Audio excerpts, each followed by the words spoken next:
네, 국회 내년도 예산안 처리가 2014년 국회 선진화법 시행 이후 최장 지각을 지금 기록하고 있는데요. 이어야 아직도 대치 상황이고 민주당 내 상황도 좀 알아봐야 되고요. 이상민 더불어민주당 의원 모셨습니다. 안녕하세요. 네, 안녕하세요. 예. 먼저 이태원 참사 49일 추모제가 있었는데 윤석열 대통령이 여기는 이제 참여 안 하고 윈터 페스티벌 중소벤처기업부에서 주관하는 페스티벌에 가서 이제 술잔 사신 게 보도가 많이 됐습니다. 어떻게 생각하십니까? 말하자면 정치하는 이유가 좀 엉클어지고 어려워하고 고통 느끼고 하는 분들을 좀 먼저 위로드리고 도움 줄 수 있는 게 뭔지 이렇게 해야 되는 거 아니겠습니까? 대통령이면 최고 정치 지도자죠. 그러면 그 리더십을 보여줘야 되지 않는가. 지금 당연한 이태원 그 참사 사태에 대해서 엄청난 고통을 겪는 그 유가족 분들이시고 그분들 위로해야 되지 않겠습니까? 예. 자꾸 그런데 이렇게 미루고 이렇게 하다 보면 나중엔 더 어려워지고 그 관계가 굉장히 헝클어질 겁니다.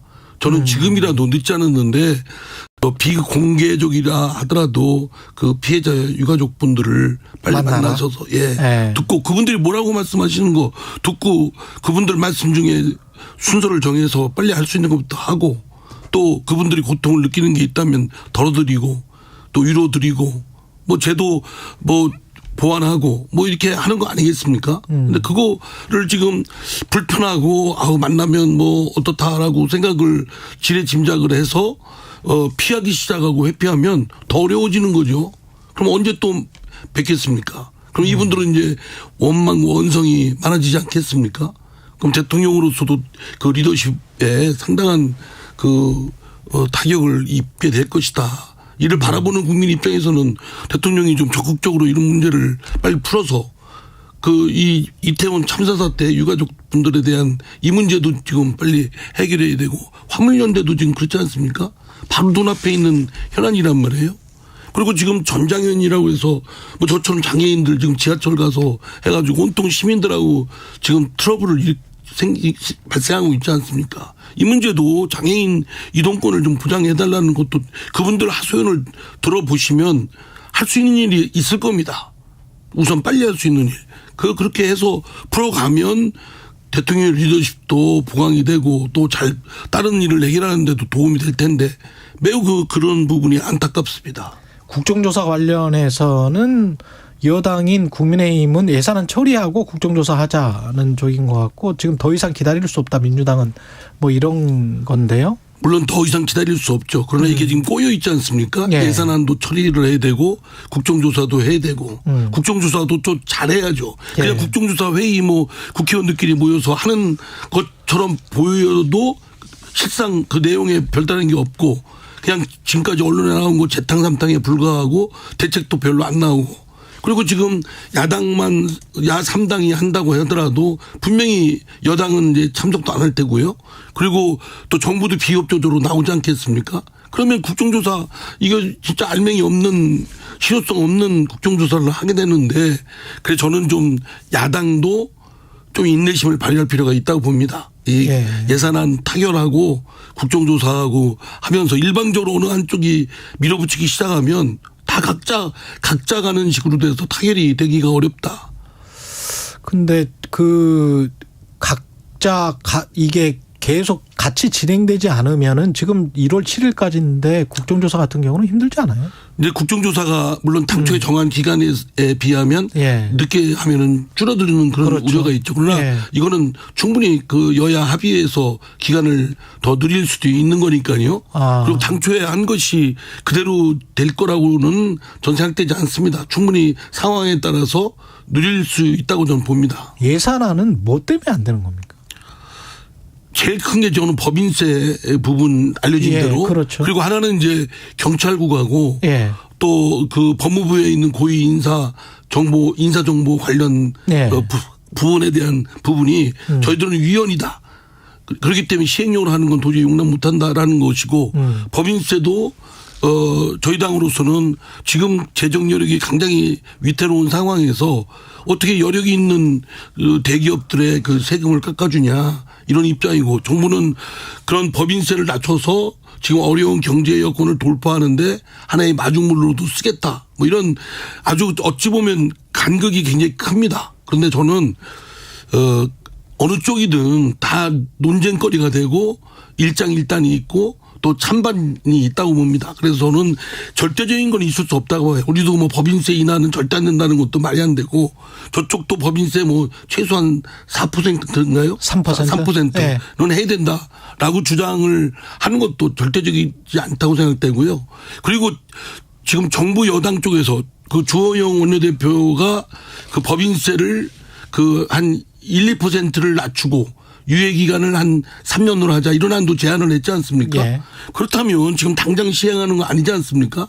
그러면 좀 성이 안 차다 한다라도 국회의장이 제안한 1% 인하안을 받고 나서 정부 야당을 좀 설득해서 이에 대해서 반대하는 야당을 설득을 해서 만약에 법인세가 절대적으로 인하가 필요하다고 한다면 그런 기간을 잡아가지고 설득할 수 있는 그런 절차를 밟으면 어떨까 싶습니다.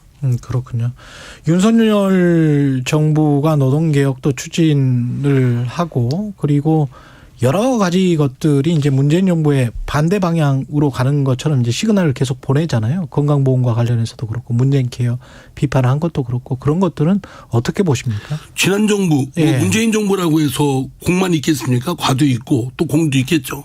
그러면 다음 정부는 이어달리기, 릴레이 경주를 하는 겁니다. 일정 구간에 이 승계를 해서 이어받아서 그 국정을 잘 끌어가도록 하는 거기 때문에 지난 정부의 것을 다 뒤집어 버리고 정반대로 가겠다고 그런다면 지금 하고 있는 윤석열 정부도 성과도 못 내고 오히려 갈등만 더 증폭 확대 재생산 시켜서 오히려 발목을 잡히는 꼴이 될 것이다 라는 말씀을 좀 드리고요.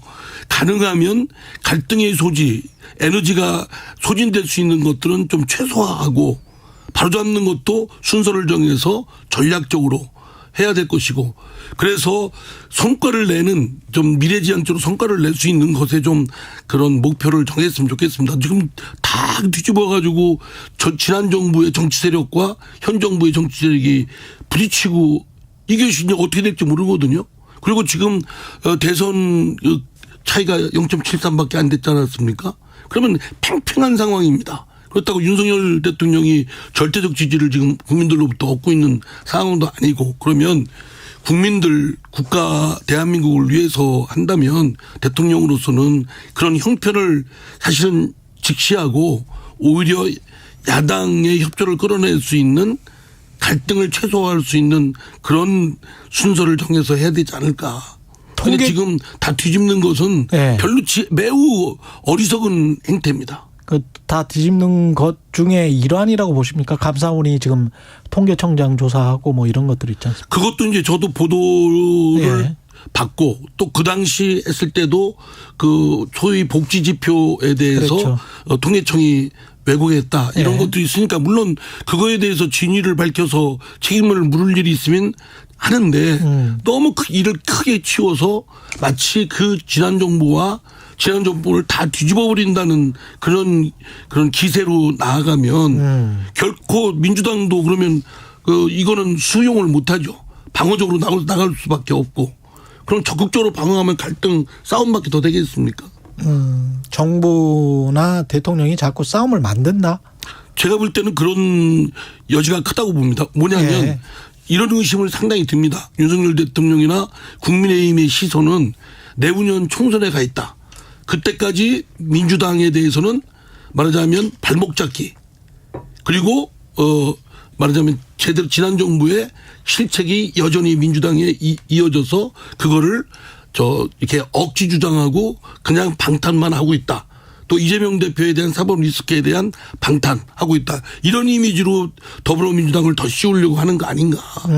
그렇게 편가르기 위해서 민주당을 고립시켜가지고 총선에서 말하자면 지금 여권이 승리를 대승을 하겠다. 이런 욕심이 있는 모양인데 제가 볼 땐 그렇게 세상이 마음대로 되나요? 근데 국민의힘은 그런 전략을 만약에 가지고 간다면, 그런 전략을 가지고 가고 있다면 민주당은 그렇게 안 되고 있습니까?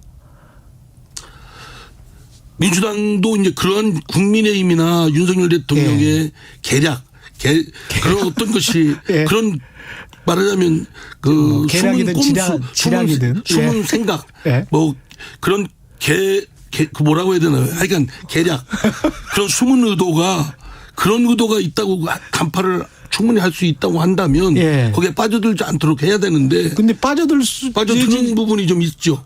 가령 뭐 이재명 그 당대표에 관련된 것은 그것도 그렇고요. 그것도 사실 그렇고. 엄죽달싹 못하는 거 아니에요. 지금 상황이 당대표를 계속 지킬 수밖에 없는 상황이고, 그러나 리스크가 잠재적으로 있으면서, 왜냐하면 또 지지자들도 계속 또 당대표를 지지하고 있기 때문에. 그러니까 그게 어떻게 한숨을 쉬게 하는데요. 예. 이럴 때일수록 원칙대로 가야 된다고 생각합니다. 말하자면 예. 이재명 대표가 지난번 전당대회 때 그 압도적 80% 가까운 지지로 됐던 당대표이고, 그렇죠. 그런 당대표에 대한 어떤 사법적 의혹만 있다고 해서 진퇴를 거론하거나 뭐 이렇게 하는 건 쉽지 않은 일이지만 지금 어쨌든 그런 길로 지금 여권의 의도는 말하자면 이재명 대표의 어떤 그런 사법적 의혹을 민주당하고 동일시 묶어버려서 꼼짝달싹 못하게 하려고 하는 거. 총선 전까지. 예, 방탄 예. 민주당이다. 또는 발목 잡기 하는 민주당이다. 그리고 그 의석수가 많은 의석수가 많은 거대 정당 야당이 말하자면 힘을 엄청 오남용하고 있다. 이런 이미지를 더 씌우는 거겠죠. 그러면 사실은 저희 민주당으로서도 그런 부분이 그렇게 말려들지 않도록 조심을 해야 되는데, 어떤 부분은 알면서 그러는지 모르면서 그러는지 약간 좀 덤벙덤벙 그 늪에 빠지는 경우를 봐서 좀 매우 우려스럽습니다. 어떻게 돌파해야 된다고 생각하세요? 이재명 대표의 건도 일반적으로 그런 문제가 있으면 사실은 당대표를 하면 안 되지요. 그래서 많은 사람들이 당대표 나간다고 할 때 반대했던 이유가 이것이고요. 지금의 사태가 예견을 하지 못한 뜻밖의 일이 아니거든요. 충분히 예견했고, 뭐 이재명 대표 이제 또 수사 받겠죠. 그러면 이제 이거는 조작 수사다, 뭐 기획 수사다, 야당 탄압이다. 저희 당 그렇게 나갈 수밖에 없을 때고. 예. 그러면 이것이 이제 총선까지 이어지지 않겠습니까? 그러면 정말 당으로서는 최악의 상황인데 이런 부분은 당내에서 그 다른 사람들이 이재명 대표한테 요구할 게 아니라 이재명 대표가 그 어떤 것이 가장 지혜로운가 정말 냉철하게 계산을 해서 이렇게 결론을 내려야 된다. 그것이 제일 당내의 불협화음이나 파열음을 최소화시키면서 정리해 나가서 당이 잘 대응할 수 있는 일이라고 생각합니다. 지금 당의 상황으로는 지지자들의 지지나 뭐 이런 것들을 생각했을 때는 검찰의 정치 보복이다. 이 주장을 계속 할 수밖에 없다. 근데 그 주장만 하면은 사실은 많은 국민들은 예. 뭐 그거에 대해서 그렇게 같이 공감하는 분들도 있지만 예. 상당히 무슨 레토릭이다, 뭐 예. 저 정치적 상투적으로 하는 얘기다, 뭐 많이 들어봤던 얘기다, 그렇죠. 별로 공허하다 이런 얘기들 반응도 있거든요. 예. 그래서 저는 그거는 순전히 법률적으로 지금 사법적 의혹을 받고 있는 거기 때문에 예. 정치적으로 대응하는 것보다는 그건 실효성도 없고 법률적으로 대응을 해야 된다고 생각합니다. 예. 당과 무관하게 당과는 거리를 둬서 이재명 대표가 그러려면 지금의 당대표직을 수행하는 것이 이재명 대표를 위해서도 또 더불어민주당 당을 위해서도 별로 이렇게 지혜롭지는 않죠. 당대표를 내려놓는 게 맞다? 저는 정말 요구하는 건 아니고요. 아, 예. 뭐 이재명 대표한테 하는 건 아니고 정말 제가 그 이재명한테 간곡하게 그 이렇게 참고 말씀, 도움 말씀을 드리고 싶지만 그것 또한 뭐 어쩌면 지금 이런 어려움에 빠져 있는 당대표를 정말 도와주고 이러질 못한 망정 공격하는 거다. 또 내부 총질하는 거다. 뭐 배신자다 이런 소리도 나올 수도 있는 거기 때문에 상당히 조심스럽죠. 예. 그러나 지금 뭐 합리적으로 생각하면 지금까지 늘 그래 왔던 것이고 저는 상당수의 이 제 의견에 대해서 반대하는 의원들도 있겠고 그렇겠죠. 당원들도 계시지만 저의 의견에 같이 동조하고 같은 생각을 갖고 있는 의원이나 당원들도 꽤 될 겁니다. 결심은 본인이 해야 된다. 그게 제일 좋은 거죠. 지금 상황에 지금 절대적 지지를 받은 당대표를 누가 물러나라고 하겠습니까? 예. 그거는 뭐 문자 폭탄을 받는다, 공격을 받는다 이것이 두려운 게 아니라 절대적 지지를 받은 당대표를 전당대회 치른 지 얼마 안 됐는데 물러나라고 하는 것도 정당하지가 않은 거거든요. 예. 예.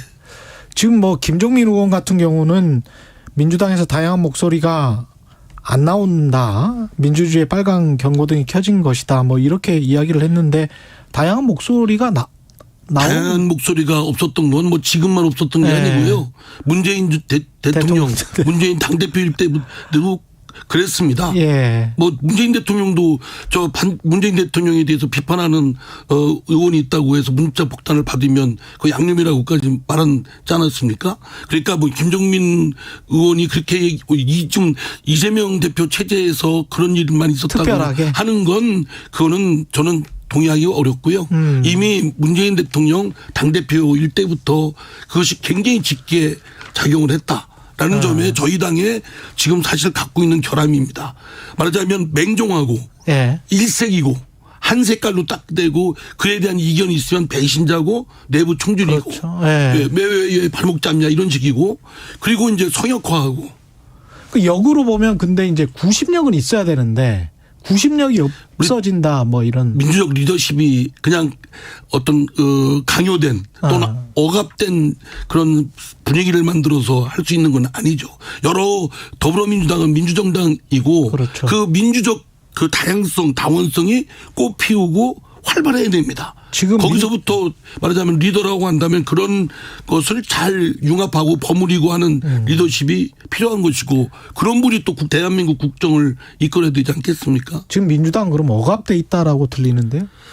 억압된 분위기가 있는 거죠. 억압돼 있다기보다는 말하자면 지나친 분위기가 악질적인 팬덤. 뭐 무슨 이견을 제시하거나 이러면 막 집중 공격, 집단 괴롭힘, 뭐 린치가 하듯이 예. 뭐 이런 것들이 있는 건 또 사실이거든요.